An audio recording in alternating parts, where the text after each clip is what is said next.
మా పైన దుష్ప్రచారం చేసే ప్రయత్నం చేస్తున్నాడు కదా. నేను ఇవాళ కేసీఆర్కి సూటిగా సవాల్ చేస్తున్నా. మీరు మాట్లాడుతున్నారు కృష్ణా బేసిన్కి మీరు న్యాయం చేసినామని చెప్తున్నారు.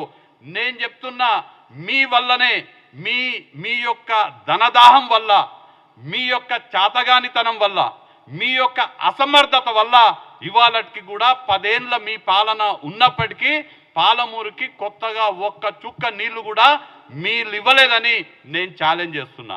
ఇవాళ మా జిల్లాలో ఏ ఒక్క మడి తడుస్తున్నా, ఏ ఎకరానికి నీళ్ళు వచ్చినా అది గతంలో కాంగ్రెస్ ప్రభుత్వం ఉన్నప్పుడు వైఎస్ రాజశేఖర రెడ్డి గారు ముఖ్యమంత్రిగా జలయజ్ఞంలో భాగంగా ప్రారంభించినటువంటి కల్వకుర్తి, నెట్టెంపాడు, భీమా, కోయిల్ సాగర్, జూరాల నుంచే మాకు నీళ్లు వస్తున్నాయి తప్ప మీ 10 సంవత్సరాల అధికారంలో ఒక్క చుక్క నీళ్లు కూడా ఇచ్చినటువంటి పాపాన పోలేదు.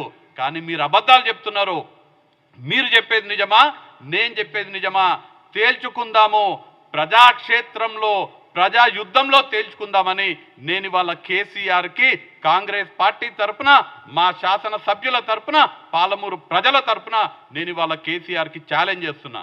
నేను చెప్తున్నా, మీరు చెప్తున్నారు మీరు ప్రాజెక్టులు కట్టినరు, మేము పాలమూరు రంగారెడ్డి ప్రాజెక్టు 90% పూర్తి చేసినాము, మేము నీళ్ళు ఇచ్చినాము, పాలమూరు జిల్లాని సస్యశ్యామలం చేసినాము మీరు చెప్తున్నారు. నేను చెప్తున్నా మీ వల్లనే పాలమూరు జిల్లాకి ఏమాత్రం కూడా న్యాయం జరగలేదు. మీ వల్ల నష్టం జరిగింది. పాలమూరు అంటే కృష్ణా బేసిన్ నీళ్లు మాకు రావాల్సింది పక్కనున్నటువంటి ఆంధ్రవాడు పెన్నా బేసిన్కి ఏదైతే మన రాయలసీమ ఎత్తిపోతల పథకం ఉందో, సంగమేశ్వర ప్రాజెక్ట్ ఉందో, దాని ద్వారా 11 టీఎంసీలు దోచుకపోతుంటే మీరు కనీసం ఎపెక్స్ కమిటీ మీటింగ్స్కి పోకుండా టెండర్ ప్రక్రియ పూర్తయ్యేదాకా ఎపెక్స్ కమిటీ మీటింగ్కి పోలేదు. మన నీళ్లు, మనకు రావాల్సినటువంటి నీళ్లు, పాలమూరు ప్రజలు, పాలమూరు రైతుల కన్నీళ్లు తుడవాల్సినటువంటి నీళ్ళని ఆంధ్ర రాష్ట్రపోడు దోచుకపోతుంటే అసమర్థుడిగా ఉన్నటువంటి కేసీఆర్ అని నేను ఇలా చెప్తున్నా. నువ్వు చెప్పేది నిజమో, నేను చెప్పేది నిజమో ప్రజాక్షేత్రంలో తేల్చుకుందాం.